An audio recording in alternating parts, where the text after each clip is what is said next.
আসসালামু আলাইকুম ওয়া রাহমাতুল্লাহি ওয়া বারাকাতুহু নাহমাদুহু ওয়া নুসাল্লি আলা রাসূলিহিল কারীম। সম্মানিত দর্শক, আশা করছি সকলেই ভালো আছেন। তো আপনাকে অসংখ্য ধন্যবাদ আমাদের চ্যানেলটিতে আসার জন্য। আপনাকে আরও ধন্যবাদ জানাই আমাদের চ্যানেলটি সাবস্ক্রাইব করে আমাদের সাথে থাকার জন্য। এবং এখনও যারা আমাদের চ্যানেলটি সাবস্ক্রাইব করেনি তারা অতি দ্রুত আমাদের চ্যানেলটি সাবস্ক্রাইব করে নেবেন। সম্মানিত দর্শক, নতুন আরেকটা ভিডিও নিয়ে আপনাদের সামনে উপস্থিত হয়ে গেলাম। আজকের ভিডিওতে আমি আলোচনা করতে যাচ্ছি জুমার দিনে ফজিলতপূর্ণ সময় সম্পর্কে, জুমার দিনে ফজিলতপূর্ণ আমল সম্পর্কে। তো সব দিক দিয়েই আজকের ভিডিও আমাদের জন্য খুবই গুরুত্বপূর্ণ হতে চলেছে। তো ভিডিওটা শুরু থেকে নিয়ে শেষ পর্যন্ত দেখার চেষ্টা করুন। সপ্তাহের মধ্যে জুমার দিন অতি গুরুত্বপূর্ণ একটি দিন, অতি ফজিলতপূর্ণ একটি দিন। জুমার দিনের মধ্যে কিছু সময় আছে যেই সময়ে আমল করলে আল্লাহ পাক রব্বুল আলামিন মনের সমল আশাকে পূর্ণ করে দেন বা সকল প্রকার বিপদ আপদ থেকে আল্লাহ হেফাজত করে দেন।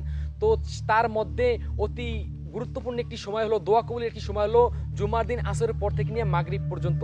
যদি কোনো ব্যক্তি এই সময়ে আল্লাহর নিকট দোয়া করে, আল্লাহর সাথে সাথে তার দোয়াকে কবুল করে নেন, অর্থাৎ কিছু সময়ের মধ্যে আল্লাহ তার দোয়াকে কবুল করে নেন।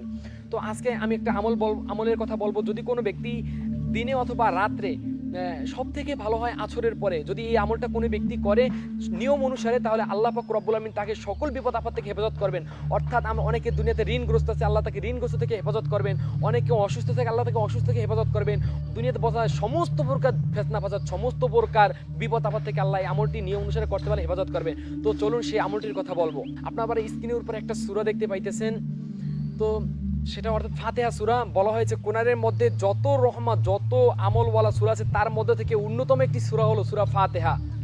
অর্থাৎ তার মধ্যে থেকে একটি আয়াত আছে, ইয়্যাকা না'বুদু ওয়া ইয়্যাকা নাস্তাইন। এই সূরাটি যদি কোনো ব্যক্তি 7 বার এবং এই আয়াতটি 100 বার যদি পাঠ করে, ইয়্যাকা না'বুদু ওয়া ইয়্যাকা নাস্তাইন 100 বার পাঠ করে আর ফাতিহা সূরা 7 বার পাঠ করে, বলা হয়েছে এই আয়াতটি পাঠ করার পরে, এই আমলটি করার পরে আল্লাহর নিকট চোখের পানি ছেড়ে যদি আল্লাহর নিকট কান্না করে, আল্লাহর নিকট দোয়া করে, আল্লাহ বিপদ আপদ থেকে মুক্তি চায়, যেই কোনো সমস্যা হয় না কেন, সে কোনো সমস্যার জন্য আল্লাহর নিকট দোয়া করে, তাহলে আল্লাহ তাহার দোয়াকে অবশ্যই কবুল করে দিবেন।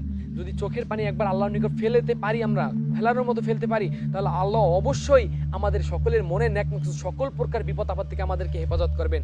তো সম্মানিত ভিউয়ার্স, আজকে থেকে আমরা যে কোনো বিপদে পড়ি না কেন, জুমার দিন আসরের পরে বা সকালে অথবা রাত্রে আমরা এই আমলটি করার চেষ্টা করব।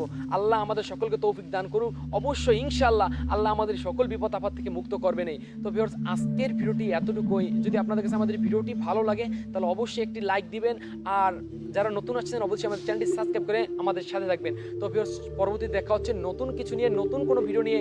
সেই পর্যন্ত সকলে সুস্থ থাকুন, ভালো থাকুন। টাটা, কেয়ার, হ্যাভ ফান, আল্লাহ হাফেজ।